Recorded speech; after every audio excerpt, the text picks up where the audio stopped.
Bienvenue tout le monde dans un nouvel épisode du vlog du comics. Dans cet épisode bonus, j'avais envie de vous parler du X-Men numéro 21. Pourquoi j'avais envie de vous parler du numéro 21, commencé de 2019, fini en 2021, marquait la fin de la série qui commençait tout juste après House of X et Power of X. Pour terminer la série X-Men, dans laquelle il s'est passé 21 BD, sans qu'il y ait aucune team X-Men. Donc dans la BD X-Men, on suivait plusieurs participants et vivants de Krakoa, dans plusieurs quêtes, et X-Men nous servait de pont entre plusieurs aventures qu'on pouvait suivre, soit Excalibur, les Aliens, la New Mutant, les X-Factor, puis la X-Force, entre autres. Puis toutes ces BD-là que vous pouvez suivre, que ce soit Wolverine, Cable, Sword, toutes ces BD de l'univers, en ce moment du Reign of X, Power of X, Down of X, atteignent une certaine forme de finalité dans cette BD-là numéro 21, alors qu'on apprend qui sera la prochaine équipe X-Men. Parce qu'on suivait X-Men sans qu'il y ait de Team X-Men, c'est un peu étrange, donc il fallait qu'elle rapporte la team. Et qui d'autre pour apporter la team que Jean Grey et Cyclope eux-mêmes, qui sont un peu tannés de faire partie du gouvernement ou d'avoir des rôles clairs dans le gouvernement. Ils préfèrent retourner à être des héros, ce qu'ils étaient avant et ce qu'ils aimaient être. Donc, on commence avec Jean Grey qui dit tout simplement aux mutants d'ouvrir leur esprit parce qu'elle doit trouver tout le monde et ligne tout le monde ensemble. Je trouve ça drôle parce que plusieurs personnes étaient en train de freak out, pis t'as juste Doctor Strange qui est comme non, c'est vraiment élégant comme façon de faire de la télépathie. Pis ça permet à tout le monde de dire pourquoi ils wish être un X-Men ou qui eux-mêmes wish qu'ils aimeraient voir étant X-Men. Et donc, Jean Grey, Marvel Girl, commence à annoncer qui sera la prochaine équipe. La première annoncée est Rogue. Rogue fait partie des premiers X-Men, même dans le film X-Men 1, est une des personnages les plus importantes qui nous est mis de l'avant dans l'univers du MCU. Ses pouvoirs est ceux d'absorber l'énergie et donc les pouvoirs des mutants qu'elle touche. Elle est excessivement forte et très pratique dans beaucoup de situations. Le deuxième membre de l'équipe est nul autre que Sunfire. Sunfire a la faculté de faire des explosions et du feu, pratiquement chaud comme le soleil. Il est une force de frappe qu'il ne faut pas sous-estimer et il est un des mutants les mieux placés pour complètement éliminer un threat ou une menace.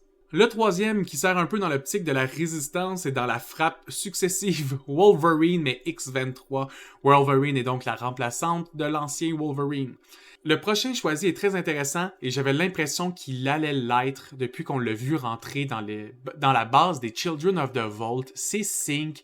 Synch a le pouvoir de copier n'importe quel autre mutant qui est proche de lui et le copier à 100%.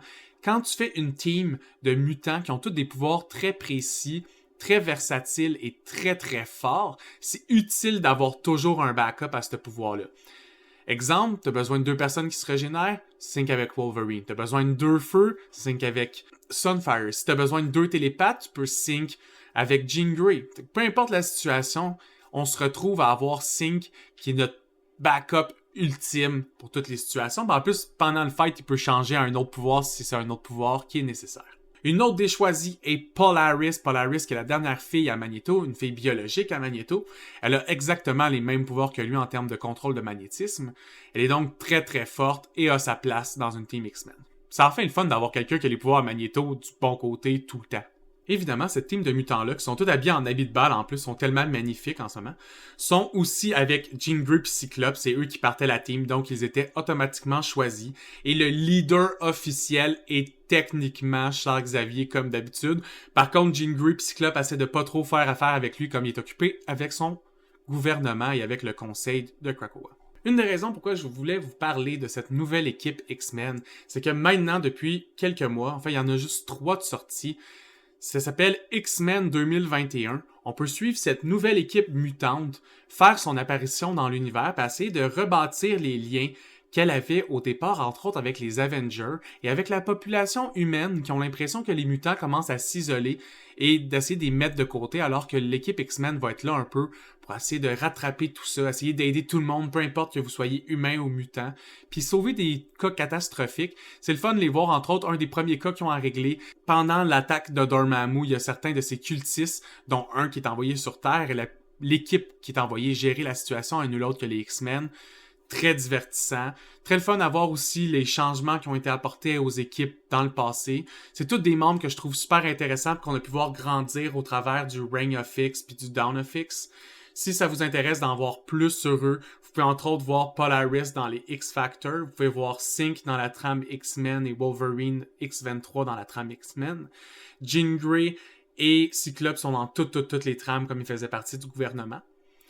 Et Sunfire avait été mis un peu de côté. Il vient de le créateur Peach Momoko. C'est un super-héros asiatique, maîtrise du feu. L'univers de Peach Momoko est super intéressant si vous voulez commencer à le lire. Donc, c'est une belle porte d'entrée à ce personnage-là dans la team X-Men. Mais maintenant, la team officielle, c'est eux. Ça va l'être pour au moins 1 ou 2 ans. J'ai hâte de voir ce que les artistes leur promettent. Hein? Alors, ça va sur une autre vidéo, tout le monde.